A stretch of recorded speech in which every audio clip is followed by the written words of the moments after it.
everyone, and welcome. I'm glad that we are all together here to discuss this very, very crucial topic of positioning. I think something that every coach knows they need to refine, yet many find challenging. We're joined by none other than PK Narayanan, CEO, coach, and mentor to many, many successful coaches out there. Here's the flow for today. We'll dive into a conversation straight with PK on this crucial topic, and then towards the end, we'll open up for some live Q&A. So without further ado, introducing PK can go on for like many minutes, or I'm going to do the quick 20-second version today, PK, because we want to hear from you. So introducing PK, if there's one coach who has built not only their own successful coaching business, but helped many others do so, then it's PK. A full-time CEO coach since 2013, a PCC credential coach, a former CEO himself, a consultant, and most recently, author of Enhancing Leadership Presence. PK is known for his strategic clarity and for being a champion of the business side of coaching. He's also the co-founder and the first vice president of the ICF Bengaluru chapter and a respected voice in the ICF Global Business Development Series. So PK, let's dive in. The first question really is, what is positioning all about, and why is it so crucial for coaches to deepen their niche? Thank you, Bhavani. See, positioning, in my view, the most important aspect to establish a successful coaching business is positioning. Yeah, positioning here means positioning ourselves in a way to serve a specific segment of society in a particular way in relation to certain aspects of their life or work and being visible to them. Yeah, this is the conscious process, and it's deliberate. Broadly, positioning is a consequence of what we choose to do, where we play, and how we play. Therefore, in business terms, it is strategic. Yeah. You asked me, why is it more important for coaches? Yeah. Positioning is important for any business. And coaching also is a business if you are doing it for commerce. If you are doing it for non-profit purposes, probably positioning can be anything. Even then, if you need to create an impact, you need to position yourself so that they find you. So coming to the nuts and bolts of it, in practical terms, positioning refers to the process of creating a unique and favorable perception of our service in the minds of target customers. Yeah. It involves establishing a distinct identity for ourselves that resonates with our target audience. So why is it required? Why is it important for coaches? Because positioning helps to stand out and get noticed in a crowded market. And you appreciate that coaching market is fairly crowded now, and the market is nascent. So the demand side is still very, very nascent, but supply side is pretty maturing, So what happens in such a market, where there is an oversupply and reduced demand. So it helps attract and retain customers, and it helps build trust, builds a brand, and command a fair price, even a premium for that matter, for our services. And positioning definitely, helps in driving revenue growth. So positioning helps clients see us, find us, choose us. So what do I say? Positioning really attracts the real clients and facilitates relevant referrals too. Yeah. So coaches can create visibility, credibility, recall, and a lasting impression by positioning themselves well. So, yeah. So coaches have to establish. I think that makes perfect sense, and I think no different, like you said, no different to any other business. And if you take any of the FMCG goods and the thing that you name the product and the brand pops up, right? I think it's a bit like that, right? You want it to be so synonymous with the kind of sector or segment or type of coaching that you do, that your name pops up when people talk about that kind of services or coaching support. So on that note, what are the signs and symptoms that a coach isn't actually positioned well? What do people notice, and what do others notice? Okay, good question. See, you anyway, we need to understand this, Bhavani. We are anyway positioned. That's true. absence Okay. absence of positioning is a position, right? Exactly. So everyone anyway gets positioned. Then it is only a question of, it could be a strong positioning or a weak positioning or anything in between. So the choice is actually whether you can position strongly, consciously, intentionally, deliberately, or you be somebody there. Yeah. So you asked me what happens to coaches who are not positioned well. Possibly, it might sound a bit rude. So I asked for anticipatory bail on that. Okay. We become a commodity. Okay. That's all.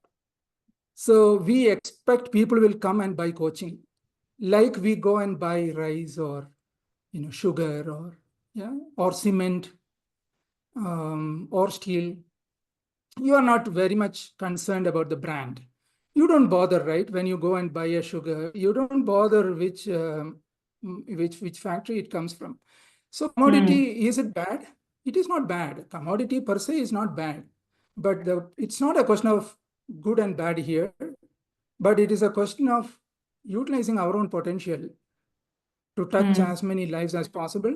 And also, if you are, commerce, or if you are doing it for profit, like me, it matters a lot because I want to maximize my impact and I want to maximize my bank account as well. That Okay. happens only when you are positioned well. If you are not positioning well, you are chosen based on a parade. Hmm. Hmm. So true. I think, even amongst commodities, like I was just thinking of like in repair the utensils, not utensils, what's the word? Hardware mechanisms like Bosch and Stanley and all of these famous brands, right?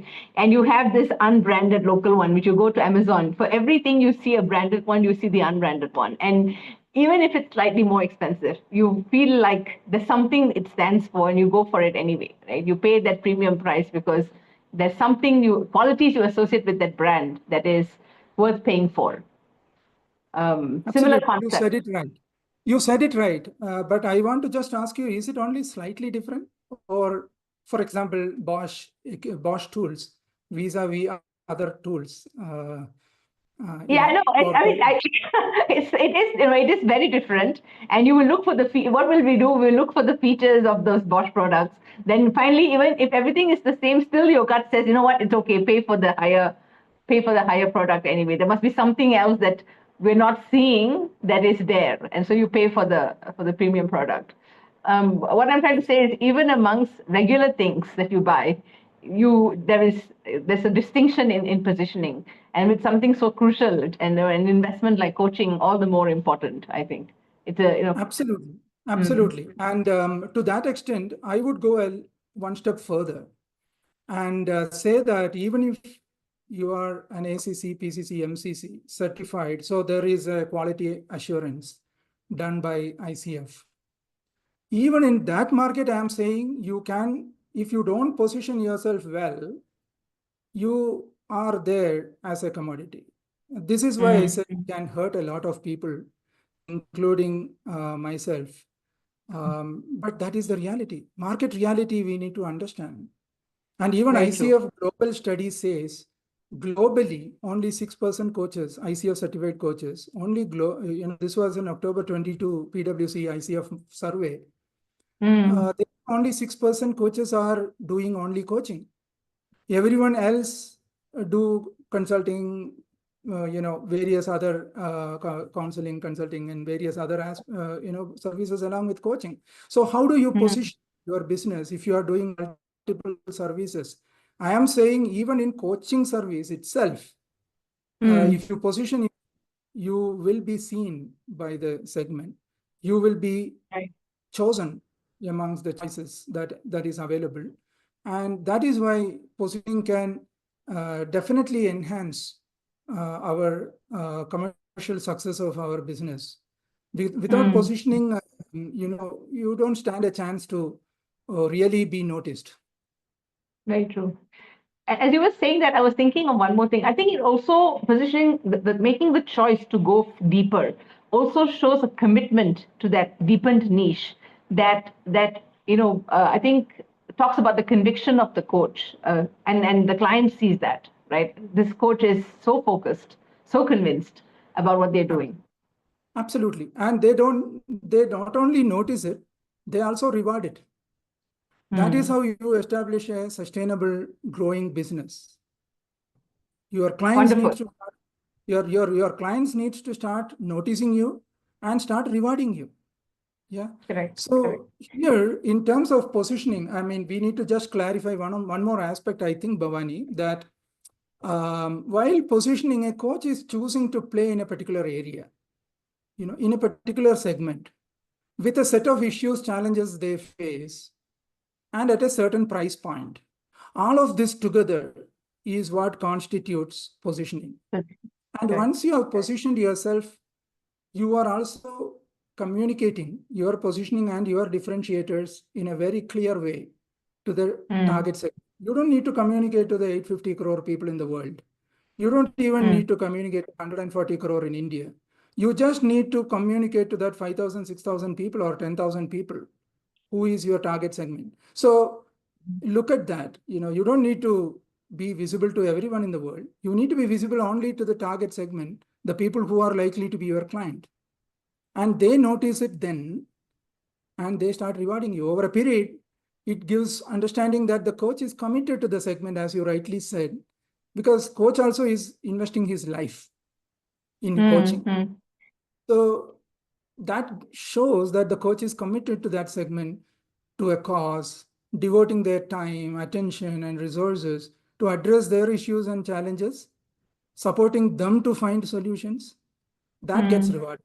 Naturally, it creates trust, respect, and loyalty from that segment. And that is how you create a sustainable business. And that's how you create a sales pipe. Okay. So appropriately put, I think it's almost like a law of nature that you will get rewarded for that commitment, right? It's almost like it has to happen. It has to happen. It's almost inevitable. But there is obviously this mindset that I know when I started out, many other coaches are struggling with, is this whole thing of serving everyone, fear of narrowing down. There's a deficit in the, as you said, rightly said, the market is mature. I mean, the supply is maturing and the demand is not there. So this idea that if I am available to all somewhere, when I throw the dart, the bigger the surface, somebody will hit, right? And that's the worrying mindset that rightfully many carry. So what would you say to them? Like, if you were to kind of give that words of wisdom? See, I take an example from the war zone or a battle zone. Is that okay? Yes, please. Imagine you have limited ammunition. Would you do a carpet bombing or would you do a targeted surgical strike? Of course, a surgical strike. That's it. Makes perfect sense.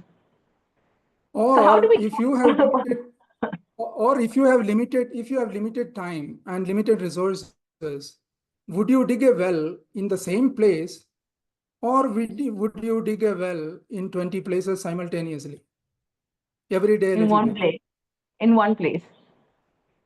So I think it is quite logical that we focus our resources into one area and be be visible to that segment.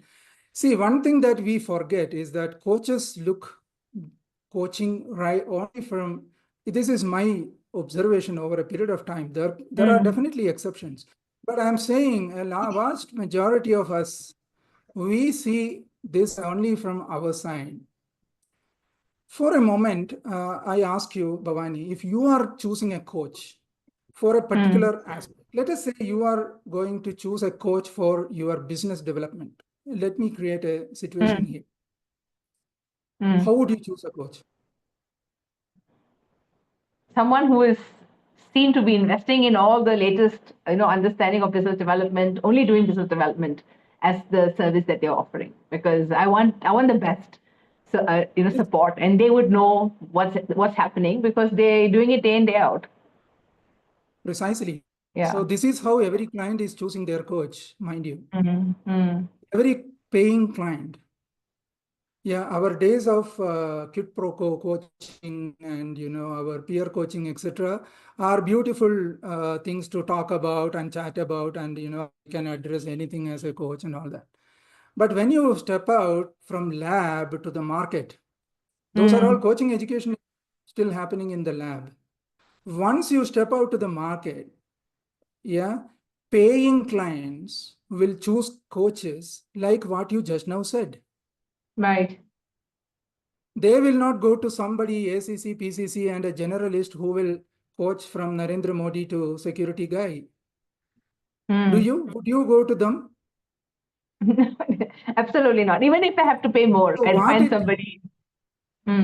absolutely. So what it takes is just step out of our sphere, our semi circle to the client semi circle. These are two sides, One is the coaching provider and the other is coaching customer, consumer. So once we step out from our area to their hemisphere, we will get it. Okay. I think there are a few questions. Let me just see that, Yeah. and then we'll come back to the next couple of things. So, Okay. 1 second. So Satyajit said, why coaching demand is less? When Subhash responded, it is high, both felt and unfelt need. Okay. So there might be, I think the need exists, but converting need to ask, to get Yeah. out there and ask. So in business terms, the need is there, but the felt need is not there yet. So that is why the market is nascent. So demand is there. Demand is in large quantum, but there is no felt need. There is no demand that is realized. It is yet to realize. Which actually makes positioning all the more important, because then you kind of actually help your client convert from need to felt need, right? Through your positioning.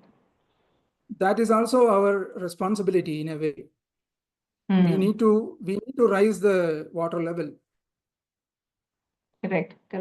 And I think, and it's, there is a reason why it hasn't moved to felt need, and that's I think also a part that the coach, a well-positioned coach who continues to invest will have to address that part. Absolutely.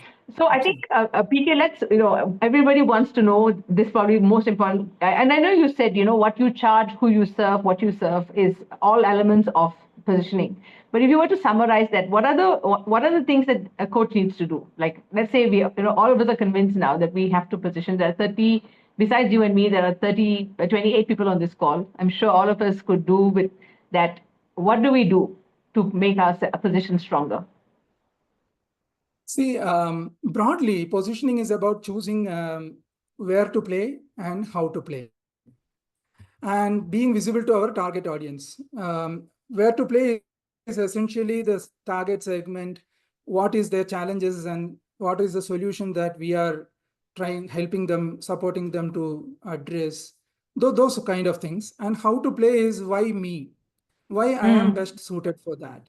And what is the differentiator? What the client gets from me that they are not likely to get from someone else, though they are also ACC, PCC, MCC. ACC, PCC, MCC is just a qualification. And mind you, that doesn't land you on the job just because you are a certified coach. So this is another myth we need to bust quickly. And some of the aspects and elements involved in positioning are the purpose. There needs to be a strong connect to what we are doing and why that particular segment. Yeah, you need to be devoted to the segment that you choose. For that, you need to be emotionally connecting with the segment. Yeah, so this is the first and foremost, according to me. There should be a purpose in choosing where you choose to play. That emotional connect, what gives you a kind of sense of fulfillment if you are successful, right? So that is very much required, Bhavani. And the second one is identifying the target audience. The narrower it is, the better. You earlier asked whether the narrower thing is risky. In fact, keeping it general is more risky. And narrowing it down is far less riskier than keeping it open to everyone. And then clearly defining whom we want to serve as a coach, and why we are the best to do that. Yeah, there needs to be a connection back to our skills and expertise and what we have done in life so far, and what is that makes us qualified for addressing their concerns and their solutioning better. I'm talking about all these things. Still, we do only coaching process only. Yeah. So let us not confuse whether we are going to advise them. And this is the immediate fear that the coaching fraternity gets into. So that is an easy excuse to nullify the benefits of identifying and solving something for somebody. Yeah, so don't be dismissive. When I say this, I'm cautioning that this one need not be, or one shouldn't be dismissive of this. We need to be them with solutioning through coaching. Yeah. And the price point, the third is price point. Very important. The legendary Life by Liril and peers. So we need to create that price point that we want to operate in, because that is when we start attracting people from that segment. So for every chosen segment, there is a Life by, there is a Liril, and there is a peers kind of pricing. So you can choose where you want to play. Yeah, that is also part of where you play. And that is also part of positioning. And fourth is clearly articulating what they get. For that, we need to have a clear value proposition. Yes. So working with us, they are investing their life. And the changes or the transformation they are looking for is going to impact their life. So it is a big decision for any coachee to sign up with a coach. So we need to be extremely, extremely serious about it. We are playing with the lives of people. So we need to be very, very clear as to what they are likely to get for the challenges and for the hurdles that they are facing. Unless you know their terrain, unless you are not familiar with their landscape, you will never be able to articulate any of this. Yeah. And the fifth one is differentiator. Why me? What is unique about me doing this for them? So what is special about our offering? Yeah, these are all strategic. And the next one I would also like all of us to consider is the values that we hold close while running a business of coaching. Because at many points, there will be revisiting some of the values which are fundamental to the business and to the coaching business. So we need to be clear about what we are likely to do and what we won't do. So those kinds of values also will determine the positioning, the boundary within which we play. So boundaries are good. Brilliant. I'll just quickly, I think that's like a recipe now for positioning. So purpose with a deep emotional connect, narrowing it down because that's easier. That's where you really get seen. You talked about connecting it back to what we do best, like where our strengths are. Bring the solution, but through coaching, not advise, not do everything else. Pricing, I mean, when you said pricing, it really mattered because I find myself in that position sometimes when I'm trying to coach different levels of people, and I also want to feel excited. And so the pricing I give should attract the kind of clients I want to work with. That's also very important, right? And then, of course, what is the value proposition? What are they going to get? And finally, what are your values that you bring in how you run your coaching business? Because that would be the boundary with which you run the business, right? Perfectly said. Thank you so much. I know there's lots of questions has come up. I'm going to pick up a few. One question was around technology like AI impacting coaching from Srini. What are your thoughts? I mean, everybody's talking about it. I think people are worried as well, rightly so. Rightly so. Because if you just recently, someone shared and I reshared the AI tool passing ACC exam, and it was high PCC also, except for one or two core competencies, which they will refine and retune, and probably it will be MCC very soon. This is going to affect the normal players or the people without any positioning, because this is precisely what we started saying, people who just want commodity coaching as a service, like SaaS. they will just go to AI, and AI can do a better job because it will fulfill all the competency requirements, and it will be up to the science and the standard of whatever ICF or other EMCC, whatever. So the point is that unless you differentiate, unless you offer some value proposition, unless you position yourself well, AI will be a rightful, justful, and a fair means to find solution for the mass public. And there is nothing wrong about it. I think it is welcome. Technology should help humanity. So anybody can go and get AI coached, which is good.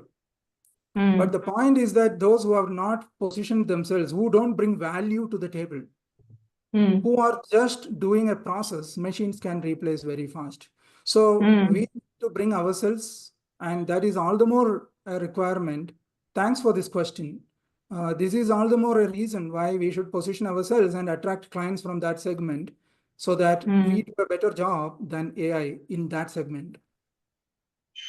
Yeah, in fact, really well said. I was at a conference for a different, field. My niche is in the audit space, and the same point came up. And I think that what person said, what is repeatable can be automated. What can be automated, AI can take over. So humans have to move towards the more complex, which really connects back to positioning, because when you look at the problem statements of your target segment and really understand that, then the value proposition becomes much more visible, and that's when you stand out amongst the noise, I think. Agree. On that point. Okay, so now I think Satyajit had one more question. What should we do to create coachability? So this is like, because we all know without coachability, coaching readiness of the coachee.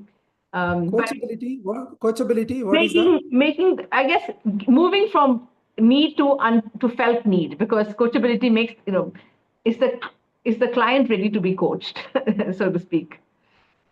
No, I have not seen a single client who is not ready for, or who is not. So the coachability, the way I understood in my student of coaching days, and how it is being, discussed probably. A coach may not be ready because of the affordability I have seen, but I have not encountered anybody who is not coachable. In my 13th year now, I have not seen anybody who is not coachable. Yeah, I think what I've seen is they're not ready. They may not be ready, but never not coachable. It's sometimes they also have to, everything has to align, like we say, right? Even when coaching is a calling, sometimes I feel being ready to coach is also, there's a timing for it. It doesn't, personally, I feel people might come, they might dabble, they go away, they come back, then they come back stronger, and actually that want becomes stronger. So, Bhavani, I have a counter view for this. Can I? Sure, please. Let us not sanctify coaching too much. It is just other business. It is just another business. Let us not glorify coaching as a calling, and just let us not put it in a pedestal. Let us not put ourselves as coaches to be, who have come to save the world and things like that. Let us not, because each of those things that we tell ourselves will make us move away or move farther from the business of coaching. Unless you approach coaching as a business, you don't get there, because these kinds of things are comforting for us, because it shortens the bar for performance, because we are making it. It's comfort, actually. It's comfort as we are driving this. It's kind of. Let us not over glorify, and when we more and more start saying somebody is not ready for coaching, it is a evolution. Only when somebody is evolved, he will get. I mean, I have a counter view on all of that, because each of these things will move. It will comfort you to comfortably move away from your business of coaching. True. For me, it is just. I'm thinking. Yeah, for me, it is just another service, just another skill. It has come to me. I have invested in it. Someone requires it. I hand it over and get the, get the relationship going. And it is just like any other service in the world. Perfect. Perfect. Thank you. I'm happy to be set right on that. It's 7 o'clock, and I No, know no, there no. It are is just a no. no, It is no, just a counterpoint. no, I no. don't But I want think to. so many of us have left our comfortable jobs and come into this field, and at that time we gave this narrative to ourselves, okay? But the reality is, as you said it, we are now in a field where the supply is maturing. We must look at it not as that big decision we made, but we've come here, right? Our hands and legs are all fully committed now in this journey. We must look at it as a service that we are, and how do we build that service something that can actually thrive? That's really how it is, right? So rightly Absolutely. said. I know, I know that we are kind of up on the hour on at 7 o'clock, but there are some nice questions as well. So Pallavi asked, how do I know which well, where to dig the well? Which is the right question. There is a science for that. That's why I said probably earlier. You choose an area where you have expertise. You have you are emotionally connected. You choose an area where to dig the well, and you can choose it yourself. And you need to also check whether the area that you have chosen is going to yield water. In this case, whether they can afford it. So you have to check a viability also of the requirement as well as their ability to pay and willingness to pay. And willingness to pay come from perceived value. So positioning creates a lot of perceived value that we want to generate to make it sustainable and growing. So the perceived value is what all our efforts should be to create perceived value rather than saying client is not ready, client cannot afford. See, when people go to the hospital, even if your monthly salary is 30,000, but you commit a 3 lakh operation without blinking an eyelid. So it is all that are stories, right? So that we tell ourselves to comfort ourselves. We brand always outsiders. So what I would like you to look at this point is that, Bhavani, let us step out from our hemisphere or our semicircle to the client's semicircle and see the whole thing from that angle. Step into their shoes, etc. in terms of conventional wording. But we just need to go and check us from the other side. Then we will know where to dig. So true. It's almost like if you could see yourself from another person's view, and then you kind of figure out where to dig. Yeah, you look at who will trust you with their Mm. money, who is Mm. likely to be attracted to you, what is the visible part of you to the market, what you have done so far in life that is visible to the market, what is the top of the iceberg, what is the upper half of the iceberg that is visible to people. Only that is going to bring you eyeballs. Whatever Right. is below the surface level, you have invested in NLP, you have invested in X number of certifications. That is all below the level. No one is going to even understand what it is. And no one Mm. is going to write a check based on anything under the water. They are going Correct. to write a check based on what you are, what they are seeing, what they are hearing, what they are making out of you and your being out there, and what you communicate, how you communicate, what is that you are doing consistently, how devoted you are for their welfare. All this gets counted, and that is how they respond. So people Right. respond to your positioning. So if there is no response, it means there is no positioning. So true, so true. In fact, that was going to be my last question, because some people have found their niche but still haven't got the clients, and so therefore they need to look at what are people seeing, because if whether they're seeing or not seeing, the positioning is getting formed. So selecting a niche is not enough. What is above that water surface is really important. Okay, that's a good point. Selecting a niche plays a large role in one's positioning. So you need to look at whether your selection of niche was appropriate, because it can get bombed for more than one reason. Whether you have the emotional connect to stay invested, whether it has financial viability, whether you have created enough perceived value to make the client willing to pay. So niche, a niche helps in positioning, as you rightly said, yeah, it is a little more than just identifying the niche. The niche, yeah, got it. Okay, I think we are definitely up on the hour. I know that may have had one question, but maybe you can answer with that as a closing. It was around, how can you the condition around not blowing your trumpet? How do you position yourself without blowing your trumpet, without talking about all of that you're capable of, and or is that even necessary? Can we should we actually talk about what we can do and our capability?